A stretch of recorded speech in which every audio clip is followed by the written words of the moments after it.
Here goes, unedited, as I always do. Because frick preparing things and just going off the cuff as if I was just talking to you.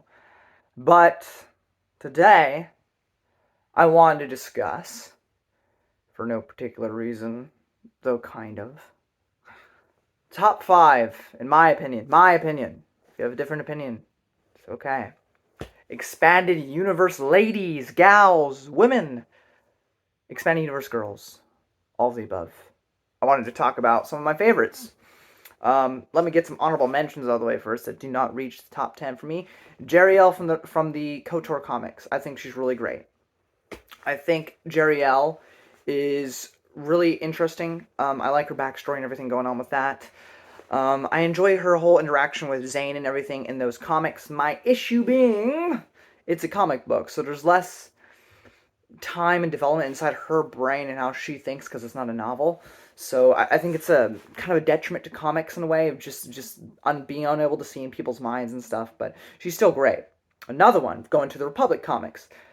I actually have a couple. Asajj Ventress.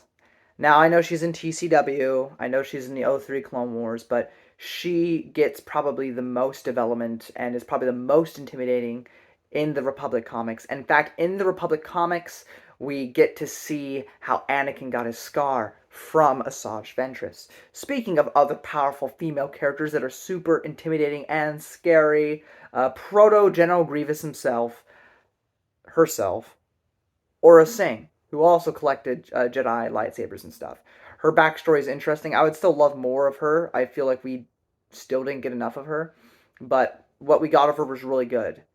Another one from the Republic comics that I cannot forget to mention is Aayla Secura. The great thing about Aayla Secura is she was an EU character first, and then George Lucas included her in Episode 2 and had her die on screen in Episode 3. But she was a comic book character first, which is really cool. But she has an absolutely fantastic story. I mean, in large part of it is hinged on the fact of her relationship with Quinlan Voss. That being said, she's still a wonderful character, and I enjoy every bit of time she was on screen. Obviously, another honorable mention is Leia Organa Solo, but since she is a movie character, I am discluding her from this list because, yes, she is expanded upon, but she comes from the movies. Hence, I'm not going to put her in the top 5. Another one who I did make the list, but I wanted to mention, Saba Sabatine. I mean, Saba Sabatine is, say what you will, and a lot of people, especially ones that don't like Denning, don't like her, but she's a really powerful female character. And I think Saba Sabatine is really cool. Is she my favorite character? No, not. She would even be in like a top 10, let alone a top 20. But she's still a really cool female character. Trying to think of other people I may be missing. I mean, I think that Boba Fett's granddaughter is actually really cool. I think I hope if the EU gets continued, I hope that her character is kind of developed upon because I thought she's one of the better aspects of Legacy of the Force. Some other characters. I'm not going to count Abeloth because that's a monster. But, I mean, if you want to, there's one for you. Vistara Kai. That's another one. Oh, actually, do I want her in my top 5? Forgot about her until I just mentioned her. She might be in the top 10. I don't know if I could put her in the top 5. Maybe. I don't know. But Vistara Kai is definitely an honorable mention. And we can't forget, if we go back to the Tales of the Jedi comics, I'm just mentioning like every female, but a lot of them are really good characters. Nomi Sunrider, absolutely phenomenal. Another one worth mentioning is Bastila Shan from, the KOTOR game. I think she's not the best or anything, but I do enjoy her. I think her great whatever granddaughter is, because it's like 300 years later, is a lot more interesting. Satele Shan, but still, all the Shans are cool people, especially Theron Shan, the little James Bond secret agent sort of dude. But we're not talking about that today. What else am I missing? Uh, uh, Lumaya. Say what you will about Legacy of the Force, I don't care. And she does get owned pretty hard in Legacy of the Force, but if we're just talking about her debut appearance in the Marvel issues, what a unique concept, right? To have the whip lightsaber, right? And she was a genuine threat to Luke in that one comic. And that comic, that art, everything about it was so spectacular. I absolutely love that those issues with her, and I think she is a good villain. Even when she comes back, I think she's a good villain, if not power wise, at least in manipulation wise. But yeah, I think she's really cool. Um, what else am I missing? Uh, I'm sure there's many other to mention. But I think we're gonna move in the top five. Number five being, oh, you know what, I'm changing it. But you know who else I forgot to mention, as an honorable mention again, is of course Anya Solo. I think one of my biggest issues is just it's a comic book, so I don't get too much time with her. But what I saw of her, I really enjoyed, and honestly, I hope we get more of her in the future, if the EU ever gets continued. But no, number five, I'm gonna give to Vistar Kai. Honestly, she left probably the biggest impression on me out of all of Fate of the Jedi. I think she was the greatest addition to that entire series. I love Vestar as a character. Whether she dies staying true to her Sith ways that she grew up in, or has redemption and becomes Ben Skywalker's, lover. Her entire story I was really compelled by. I found The Lost Tribe of the Sith absolutely boring. Everything about it. Like, you start off all the way back in the Old Republic era reading those short stories, and then you get to here, and I just don't care about them. It's been there, done that, don't care. But she was the exception to that rule. And every interaction she has with Ben and the other characters, she grew on me. Like, I was like, I don't, it's Lost Tribe, I don't care. But she grew on me, and by the end of it, I was so invested in what they might do with her. And then, Crucible, she's, we still don't we don't know where her allegiances lie. She seems to be a bad guy, but can that change? Possibly. There's redemption. If redemption is possible for Vader, it's possible for her. But the only way we'll ever know is if the U gets continued. But that is why she gets my number fifth spot. Going to number four, Mara Jade. What more needs to be said? One of the most powerful female characters in Star Wars. She was introduced. She was kind of, there was expanded universe prior to the Thrawn trilogy, but the Thrawn trilogy is really what kind of brought the expanded universe alive. And she was that. She was that character. She was the Emperor's hand. She was that stealthy assassin. Vader might have been the hammer that Palpatine would send to break down a building. But if you needed something more subtle, if you needed a scalpel instead of a hammer, you sent Mara Jade. And Mara Jade is absolutely an incredible character, and everything she goes through. I mean, I think she's a bit lackluster in the Bantam era every time she pops up. But, she goes full force in Hand of Thrawn, marries Luke, And throughout all of New Jedi Order, she goes through the struggle of having, the sickness within her, and then, dealing with the loss of a few of some family, I'll say, and even though this may not be her like directly related to her or anything, but still, she's a great, phenomenal character. A lot of people, I know, it all leads to the Denningverse, where everybody gets all pissy, but even in that series, I thought she was phenomenal. She definitely shows her worth as a strong combatant and strong female character. And, not that really matters, because what really matters is the character compelling. And I think, Mara Jade, to me, personally, isn't my favorite. I know a lot of people love Mara Jade and put her on, like, this pedestal. I think she's great, but she's definitely not my favorite female character in the expanded universe. But she deserves to be on this list. One, for being kind of the first. Besides, like I said, the EU existed prior to Thrawn's trilogy, but it really came into full focus once that trilogy came out, and she needs to be commended for that. And her story is pretty compelling, so I think she easily deserves rank number 4. Rank number 3. Who the fudge do I put here? Actually, I'm actually really torn as to what I should do here. I don't even know if I could do this. It might be a top 4. Oh, man. I don't know.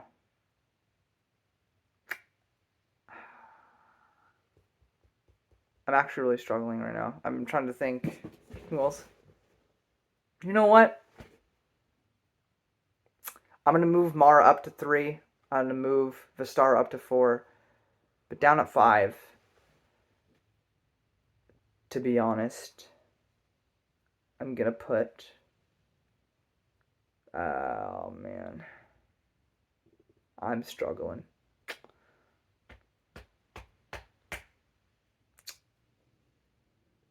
I'm gonna put Bria, which may not be a lot of people's favorites, and that's fine. But I think it was really important to show Han's life prior to Leia. And the fact that A.C. Crispin could make me love and care about this character, who I know is never going to get with him, well, I thought was really impressive. And yeah, she ends up being a jerk by the end, at least in terms of helping the rebellion over him. But at least she had a full character arc, regardless if Han was there or not, right? Like, she became devoted to this cause and she stuck through it. And, I've never really struggled with addiction or anything. I don't know too many people personally who have. But, the same thing with, more of an obscure reference, but Anja from Young Jedi Knights, like addiction's a big thing for a lot of people. So I can imagine her being, especially for people that have dealt with that, like how empowering that must have felt. Whether you're a man or a girl, just somebody overcoming their addiction, finding faith in something, whether that be religion or this, political movement, the rebellion, and just putting your full work and effort in that, and dedicating yourself to that, and there's something about that I think is compelling. So I think I'm going to stick with it. Could my mind change in the future? Yeah, but for now I'm going to stick with that. On to number 2. Really, it's really a toss up. These last two. Um, oh, oh. Oh, I'm so stupid. We're gonna do a top 6 instead. I'm just ruining this list, aren't I? Okay, well, the next goes to, of course, um, actually, man, I'm having such trouble because I did not rehearse this. I'm gonna see number 3, Jaina. I have like a top 3 right now that I was trying to really debate on. So, Jaina Solo, the daughter of Han Solo. I think Jaina Solo is awesome. I still think there's a lot of room for development for her, so I don't think I could put her at number 1. But I like a lot of things about Jaina. Jaina's a great character. She's not my favorite, but she has great character development. She's affected by a lot of other things. In some stories, prioritize her more than others. I still think no story has really shown this, like, oh, she is the sword of the Jedi. Like, I'm still waiting for that story that really, like, makes her her own. And I don't even think that New Jedi Order really accomplished this, like, sword of the Jedi persona that was bestowed upon her. So I'm still waiting for a story to kind of show that, which is why, like, if we were to get more EU and Abeloth came back, I think it makes sense for Luke to die, just for the simple fact that then the one Sith that are a thing in the Legacy comics, which take place long after Luke's dead, could be explained. Why no one figured that out. But Jaina herself, I think, if she were to be one of the catalysts to ending Abeloth's life, could really help signify, oh, this is why you were prophesized as the sword of the Jedi, But overall, she's still a fantastic character, and I saw her be born, and I've seen her through all of her life, basically, from the Thrawn trilogy onward, and so I think that's commendable and definitely worth spot number 3. Now, the big toss-up were these last two, but I'm going to stick by it.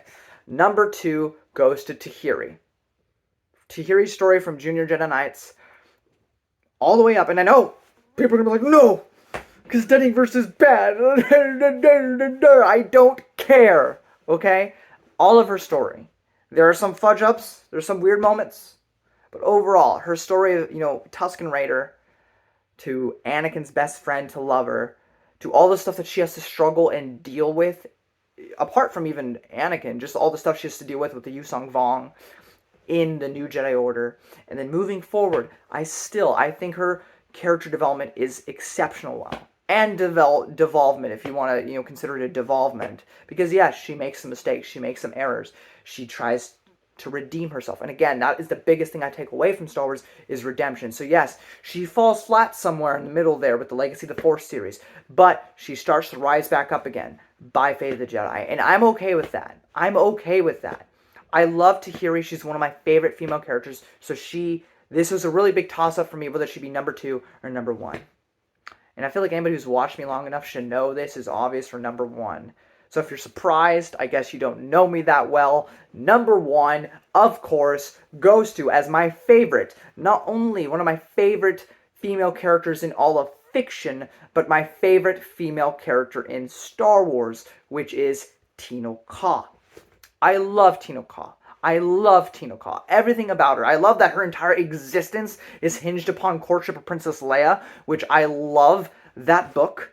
But her entire character, through all of Young Jedi Knights, through all of the New Jedi Order, even in Legacy of the Force, and the little time she shows up in Fate of the Jedi, I love her character. This is a world, this is a universe where prosthetic robot arms are... You can just go down to the nearest hospital and go grab one. Like, these are not... And even if it was expensive, she is a princess, so it is not by any means expensive for her to get it. But she chooses, because she rushed making her lightsaber when she was a kid at the Jedi Academy. Without getting too much into spoilers, she rushed making that lightsaber, and that lightsaber was not properly constructed. So during practice, bye-bye arm. She could choose to get a new one, but she doesn't. And for the remainder of her life, she's a one-armed woman, and yet still kicks so much freaking butt. Throughout all of New Jedi Order, you know, Legacy of the Force, she's not as involved, but anytime she throws down, despite being a one-armed person. And I think that's just absolutely fantastic. I love her personality. I loved her relationship with Jason. I was annoyed that it was not a thing in New Jedi Order. It was brought back in a way, you know, that was, like, you know, sad, but, like, on purposely, like, sad and, like, tragic the way it ended up being in Dark Nest and Legacy of the Force, but at the same time, I was still happy to see Jason and her together. But, you know, I think she's absolutely phenomenal. I hope if the EU gets continued, that we get more time with her and her daughter Alana, because there's still so much to do there that we just don't get to see, and I absolutely love her. She earned my place at number 1. But what about you guys? What's your top 5 or top 6, because I kept changing my mind, female characters in the expanded universe? Let me know in the comment section below. And as always, guys, thank you all so much for watching, and may the Force be with you. Oh, you thought I forgot? You thought I forgot? You thought I forgot? Well, you'd be wrong. You got fooled. You got fooled. Here's the secret spot. The secret spot that I didn't tell any of you fools about. There's a God tier spot reserved for one lady, and one lady only, which you guys thought I forgot about or didn't mention. Did I tell you that Traitor's my favorite book of, like, most of Star Wars? Did you think I'd forget? Did you think I'd honestly forget my favorite bird woman of all time? No, of course not. Vergé is God tier. Vergé, whatever you want to call her, is my favorite female character in the Star Wars Expanded Universe. She is so interesting to me. I love everything about Vergé, okay? Whatever Lamaya has to say about her, I don't give a crap, okay? Talking about just New Jedi Order specifically, I love Vergé. I love Vergé, Vergir, whatever, honestly more than Yoda. And that may be a hot take. I love Vergir. The only issue is we don't get that much with her. But she is fantastic. But I wanted to save it as a secret spot for those of you who chose to look at the timestamp and realize there's time after the end card. Oh, so those of you who stuck around, good on you. But yes, Vergé, whatever, Bird Girl, KFC, number 1, actually above number 1, God tier, highest rating you could possibly achieve. She wins it. So, in case you thought I was stupid, no, I didn't forget. I was just trying to play with your guys' emotions, okay? I remembered. Anyway, thank you all so much for watching, actually, this time. Until next time, I will see you in the next video.